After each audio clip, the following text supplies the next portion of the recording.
लोग आपके संघर्ष की कहानियां तभी सुनना चाहेंगे अगर आप सफल हैं। संघर्ष की भी दो श्रेणियां होती हैं, एक जिसमें व्यक्ति खुद अपने मुंह से संघर्ष की कहानियां सुनाता है, और एक वो संघर्ष जिसमें जनता ने अगले व्यक्ति की संघर्ष गाथा को अपने सामने बढ़ते हुए देखा हो। सूल, सरफरोश, मुन्ना भाई जैसी बेतरतीब फिल्मों की लिस्ट में छोटे छोटे से रोल करने वाले और संघर्ष को एक नए मुकाम पर पहुंचाने वाले नवाजुद्दीन सिद्दीकी आज हमारे साथ हैं। भाई बहुत बहुत स्वागत है आपका। नवाज भाई, आप उस दूसरी श्रेणी के संघर्ष की मिसाल हैं कि लोगों ने आपके पसीने, आंसू, छोटे रोल को देखा, आपसे वो प्रेरित होते रहे और अब प्रभावित भी हो रहे हैं।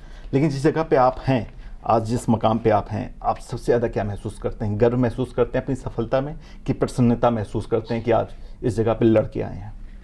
नहीं, देखिए, लड़ाई तो बहुत आगे की है, अभी तो मतलब शुरुआत है। और ऑफ कोर्स एक थोड़ा सा खुशी तो होती है कि जो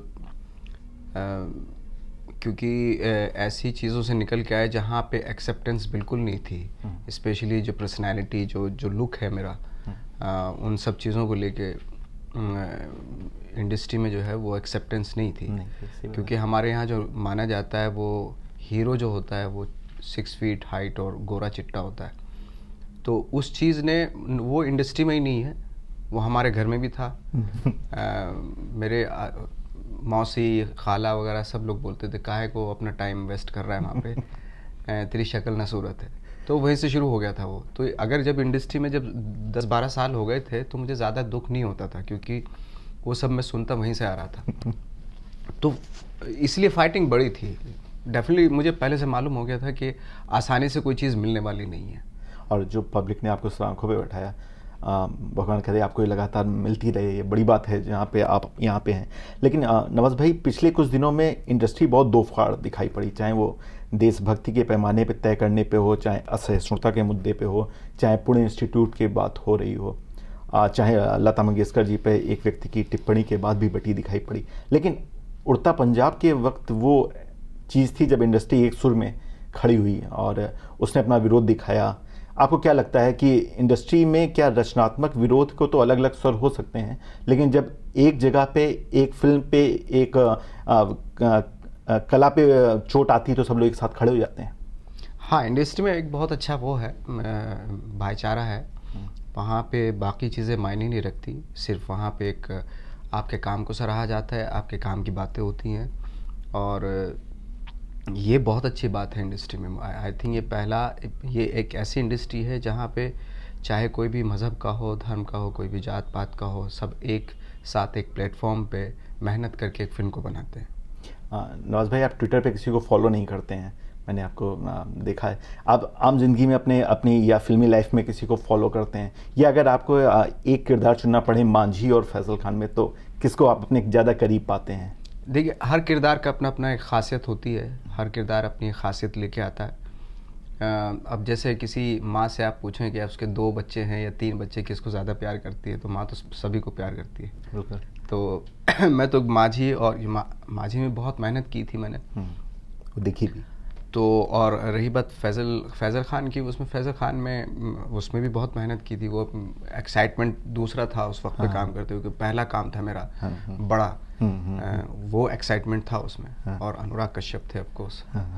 तो रमन राघव भी आ रही है अनुराग के साथ, क्या एक्सपेक्टेशंस हैं? क्या मतलब नर्वस हैं कि इस बार ट्रेलर बहुत अच्छा आया, बहुत ही अच्छे लग रहे हैं आप, और लास्ट का वो सीन जिसमें आप किसी सीखचों के पीछे एक चिल्लाने एकदम से आप बदल के आते हैं, वो बड़ा मतलब आप प्रभावित करने वाली चीज़ है। तो क्या एक्सपेक्टेशंस हैं आपकी? हर फिल्म से एक्सपेक्टेशन होती है, हर एक्टर को होती है, हर फिल्म डायरेक्टर को होती है।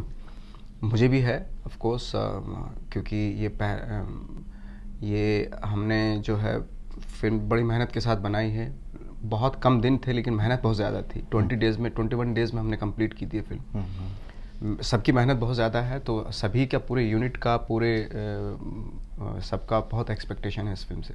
नवाज भाई, आपकी एक हल चलाते हुए, एक फावड़ा चलाते हुए बड़ी तस्वीर वायरल हो रही है, तो आप ज़मीन से जुड़े हुए हैं। तो अगर सामाजिक मुद्दों को ध्यान में रखें तो जंगल, ज़मीन, ये सब सिकुड़ते चले जा रहे हैं, बड़ी बड़ी कंक्रीट की बस्तियां आ रही।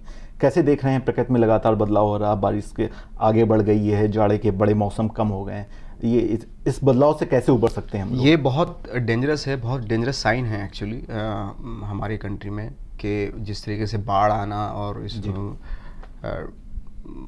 बारिश का होना और ये सब जो है गर्मी ज़्यादा होना, डेफिनेटली अगर ये हमारी रिस्पॉन्सिबिलिटी है कि आने वाली जनरेशन को हम कुछ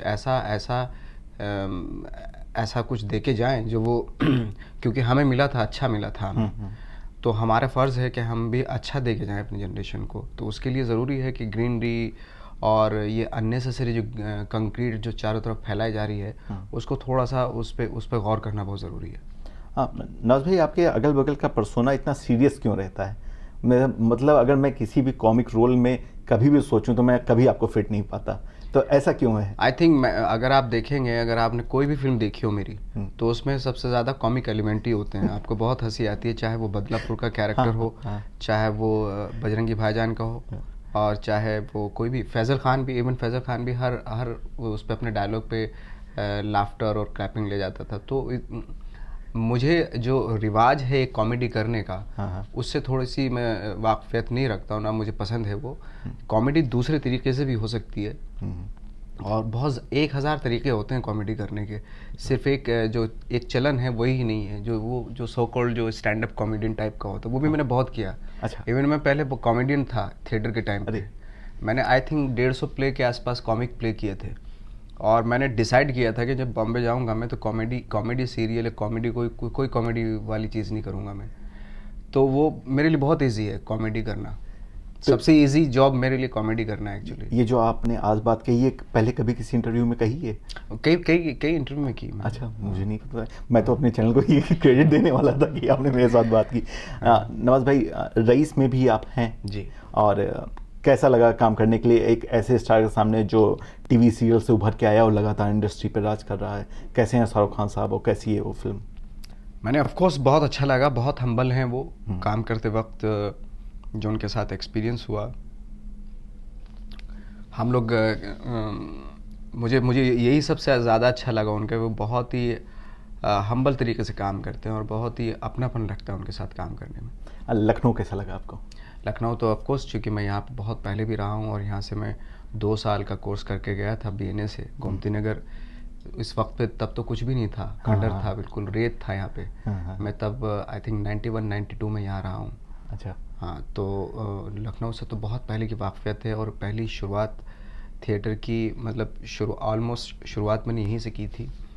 ओके, तो आपने लखनऊ को बनते देखा, लखनऊ ने आपको बनते देखा? ऑफ कोर्स, मैंने तो ये पूरा जो आज हम लोग पहले महानगर में थे, वहाँ से शिफ्ट हुए हम गोमती नगर में, और पूरा जो जितना राय मनात बली वहाँ पे हमारे प्लेस होते थे, तो जो पूरे एरियाज़ हैं जहाँ पे थिएटर के लोग थिएटर की बातें करते थे, सब जगह से वाक़फ़ियत है मेरी। अच्छा, कैसा देख रहे हैं अपने भविष्य को? आप अभी एक्टिंग में संतुष्ट हैं या आगे लाइन बदल के प्रोडक्शन या डायरेक्शन में जाना है? आप लोग आपके बारे में लगातार तारीफ़ें करते हैं, बातें करते हैं, जगह शोर मचता है, फ़ोटो खिंचाने की लाइन लगती है, एंजॉय कर रहे हैं कि कुछ नए सपने आपने अब बना लिए अपने? मेरा कोई इरादा नहीं है किसी भी दूसरी लाइन में जाने का, क्योंकि मैं ये एक्टिंग ही मुझसे आती है और मैं वही कर सकता हूँ। आई थिंक ज़िंदगी भर तक वही, उससे मुझे इसलिए बोरियत नहीं होगी क्योंकि हर रोज़ हर फिल्म में नए किरदार करने का मौका मिलता है, हर एक नई चीज़ मिलती है किरदार के तौर पे, और वो एक अननोन जोन होता है। उसको ट्राई आउट करने का जो एक प्रोसेस है, आई थिंक मेरी लाइफ में सबसे इंटरेस्टिंग वही है। मैं वही करता रहूँ, बस वही काफ़ी है आई थिंक। जैसे आपके किरदार होते हैं, आप जिस तरीके से जीते हैं, वैसी बातें मुझे आपकी ईमानदारी की भी लग रही हैं, और मुझे मालूम है आज आपके पास बहुत कम समय है। नवाज भाई, आपने हम लोग के चैनल को समय दिया। अगर आप कुछ भी एक भी डायलॉग अपना फैज़ल खान वाला बोल सकें हमारे लिए, दर्शकों के लिए, तो बहुत ही अच्छा रहेगा। मैं बदलापुर का एक डायलॉग सुना सकता हूँ, मुझे बहुत पसंद था वो। ये वो डायलॉग था जो ऊपर जो वो हैं खड़े हुए हैं, और जो हुमा जो का जो किरदार था मेरे पास आता है, तो मैं उनको बोलता हूँ कि वो डायलॉग था कि हाँ, मर्डर किया मैंने, खूनी हूँ मैं, अगर इसको हाथ लगा देना तो फिनिश कर दूंगा, गुड नाइट। आपकी फिल्मों की तरह आपके किरदार में भी ईमानदारी झलकती है। हम ये विश्वास करते हैं कि जैसी आपकी फिल्में हैं वैसे ही आप भी हैं। आपकी आने वाली सभी फिल्मों के लिए अग्रिम शुभकामनाएं। देखते हैं मोमेंट्स विद रुद्र, इंतज़ार करते हैं अपने नए मेहमान का। शुक्रिया।